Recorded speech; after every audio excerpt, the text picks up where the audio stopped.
Como hicimos mención en el video anterior, he querido regresar a los temas de misterio, y este es uno que, desde hace mucho que ha llamado mi atención, debido a que estaría asociada a una de las muertes más famosas de los últimos tiempos. Este es un caso que aconteció el día 16 de julio del año 2010, y se trata de una leyenda que ha crecido entre el pueblo venezolano debido a que la exhumación de los restos de Simón Bolívar aparentemente habrían sido la causa de la secuela de muertes en el entorno chavista.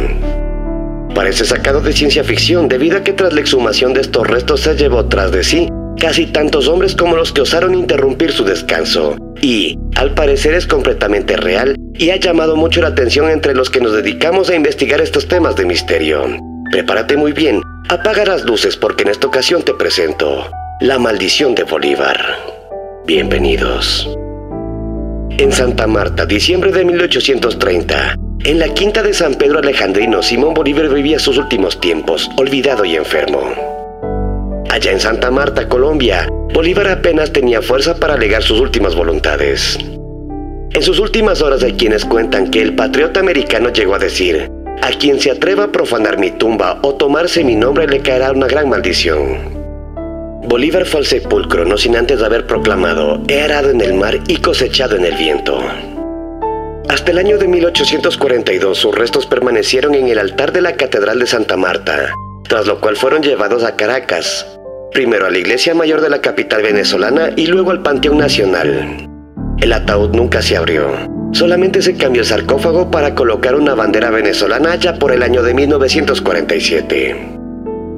La madrugada del día viernes 16 de julio del año 2010 en Caracas, vía Twitter, el difunto presidente venezolano Hugo Chávez habría dispuesto la exhumación de los restos mortales de Simón Bolívar.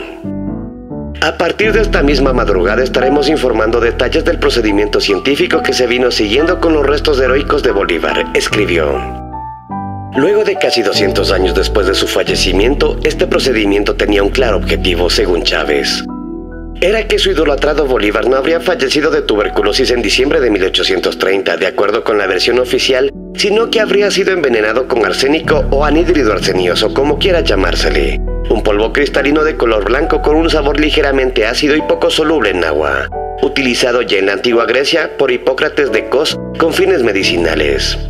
Pero esto al parecer habría sido una cortina de humo para los verdaderos fines que tuvo este macabro hecho. Chávez no había cesado de proclamar con su énfasis habitual: a Bolívar lo asesinaron, lo querían muerto. Yo no me convencí de que Bolívar murió de tuberculosis y solo fue capaz de aportar este perentorio argumento. 3 meses antes de morir, Bolívar recorrió no sé cuántos kilómetros hasta Bogotá. Un grupo de 50 científicos se congregó en el Panteón de los Héroes Venezolanos, donde permanecía sepultado Bolívar desde octubre de 1876. Durante 19 horas de trabajo a las órdenes del médico forense español José Antonio Lorente Acosta, director del Laboratorio de Identificación Genética de la Universidad de Granada, procedieron a la exhumación de los restos, a lo que algunos calificaban más bien de sacrílega profanación, para distraer la atención sobre la grave crisis política y económica en Venezuela. La exhumación se llevó adelante con muy poco cuidado, al punto que uno de los encargados dejó caer un dedo del prócer latinoamericano. También sorprendió a quienes vieron el evento en vivo encontrarse con un Bolívar enterrado desnudo, tapado con una sábana negra y no con su uniforme como se especulaba. Después su esqueleto fue enterrado en una tumba masónica con forma de pirámide, pese a que Bolívar había abandonado la masonería, maldecido y prohibido su práctica. Los restos mortales fueron movidos desde el féretro de plomo en donde fue enterrado originalmente hacia uno de madera con acabados de oro. La obra costó $78 millones a los contribuyentes venezolanos. Sea como fuere, lo cierto es que la llamada maldición de Simón Bolívar pareció salir del interior de la tumba del Libertador como si fuera del mismísimo sarcófago de Tutankamón. Tan solo un mes después de que exhumasen sus restos, la supuesta maldición se cobró ya las primeras víctimas. Luis Tascón, diputado partidario de Chávez, quien padecía de cáncer de colon, falleció en agosto del año 2010. Días después falleció también el general retirado Alberto Müller Rojas, uno de los líderes del Partido Socialista Unido de Venezuela. En septiembre del mismo año perdió la vida en un accidente de circulación William Lara, exgobernador del estado de Aguarico y exministro chavista. Guillermo García Ponce muere en septiembre del año 2010 también, director del periódico Vea. Fue uno de los históricos de la izquierda venezolana. Al año siguiente prosiguieron las muertes inopinadas, empezando por la de Lina Ron, una de las principales activistas del chavismo. La infortunada murió a causa de una insuficiencia coronaria que provocó un infarto al corazón. Era la quinta víctima de la pretendida maldición. José Ignacio Meléndez Anderson, hermano del asesinado fiscal Danilo Anderson, recibió varios disparos de un individuo que pretendía robarle un celular.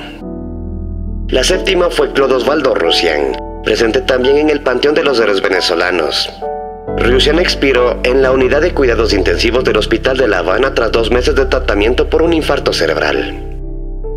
El principal impulsor de la exhumación de los restos de Bolívar, el propio Hugo Chávez, tampoco se libró de morir con 58 años el día 5 de marzo del año 2013.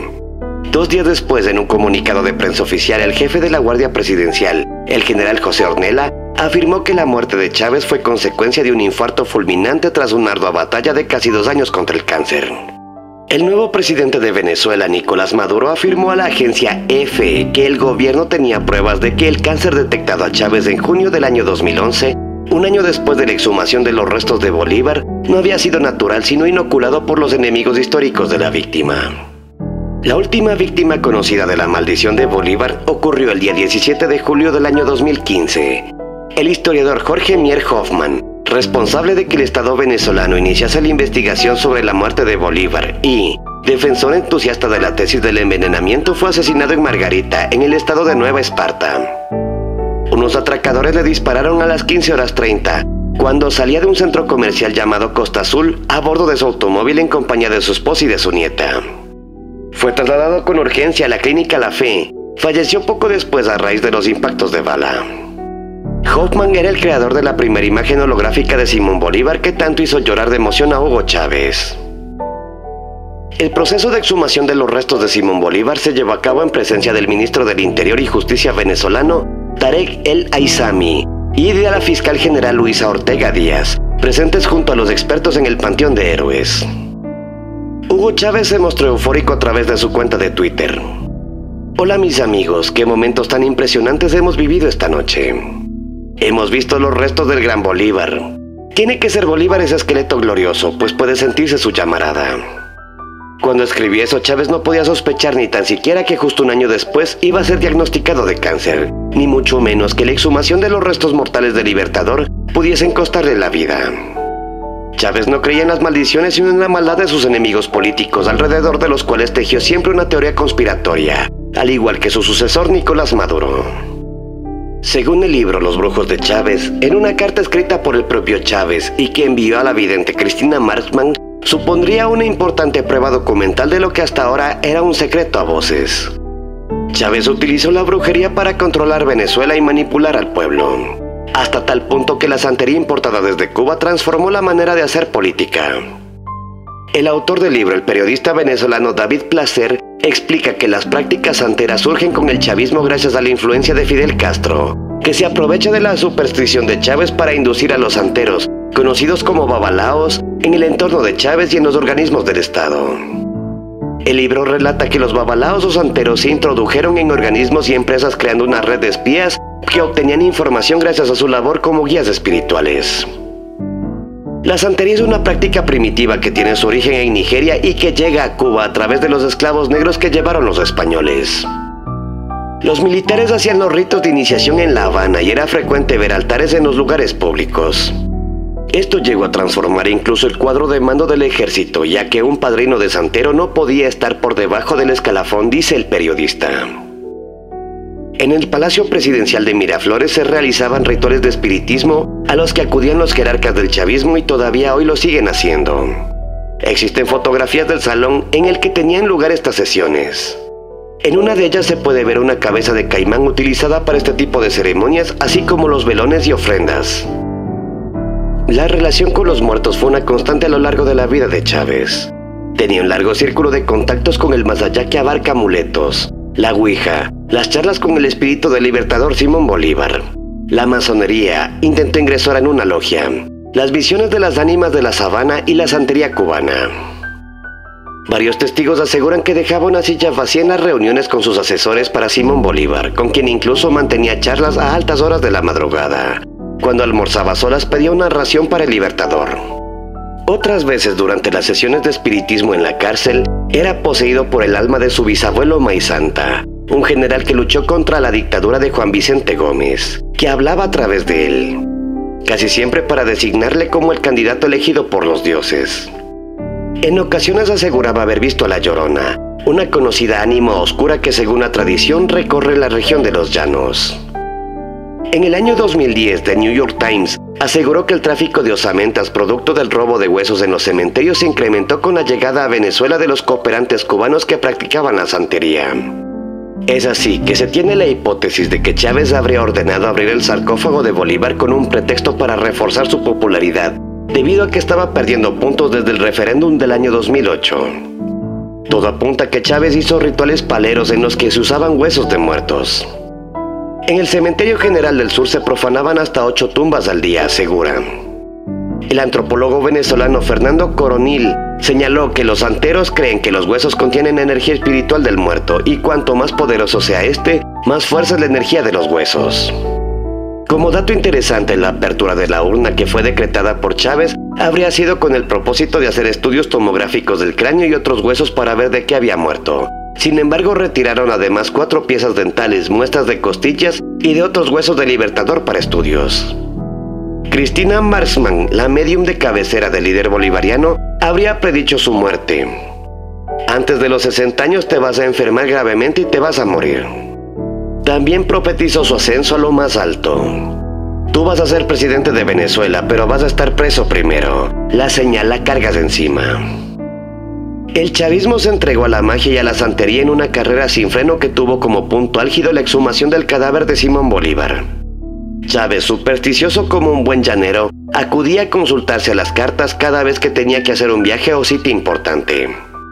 Más tarde comenzó a invocar a los espíritus de los libertadores desde la cárcel a través de sesiones espiritistas. Visitó la montaña de Sorte y pidió ayuda a los chamanes indígenas. Se dice que Chávez habría recurrido a los restos del Libertador para un ritual de absorción de espíritu. En el capítulo final del libro Los Brujos de Chávez se menciona que Chávez y la vidente Cristina fueron juntos a un río y realizaron un ritual para lograr que su poder fuera eterno. En la actualidad existen brujos y brujas venezolanos que intentan deshacer el hechizo, convencidos de que la última batalla contra el chavismo no está en la política sino en lo espiritual. Los venezolanos han llegado a creer que la caída de 2 helicópteros militares, el accidente de un avión de Conviasa, la desaparición de 3 naves pesqueras y una serie de desastres naturales son castigo divino por profanar la tumba del Libertador. Antes de concluir el video, cabe destacar que las pruebas forenses no determinaron el envenenamiento que se especulaba. ¿Y tú qué opinas al respecto? Con estos datos te invito a que profundices en el tema y a que saques tus propias conclusiones. Por favor, no dejes de compartirlas conmigo abajo en la caja de comentarios. Si el video te ha gustado, te invito a que le des un like y a que lo compartas con un amigo. De esta manera podemos llegar a más personas. Si eres nuevo en el canal, te invito a revisar mis trabajos anteriores. Tengo contenido muy interesante y estoy seguro que te va a encantar. No te olvides de activar la campana de notificaciones para que no te pierdas de los futuros videos. Sígueme en mis redes sociales para poder estar en contacto. Todos tus mensajes, consejos y sugerencias son bienvenidos, siempre los leo todos. Abajo en la descripción te dejaré links directos. Soy André Luis y te dejo mi más ocultista saludo. Hasta el siguiente video.